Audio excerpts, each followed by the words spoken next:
পথহারা মানুষের পথিক হয়ে এসেছিলে ধরা ধামে কোরআন নিয়ে।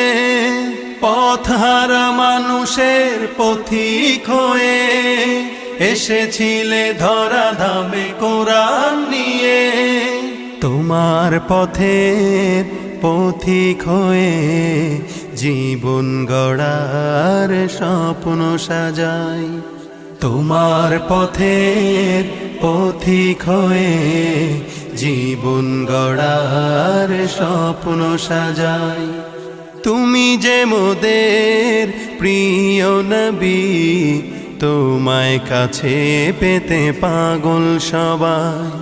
সুখের দিনেও মোরা খুঁজি গো তোমায়, দুঃখের দিনেও মোরা সরি গো তোমায়। সুখের দিনেও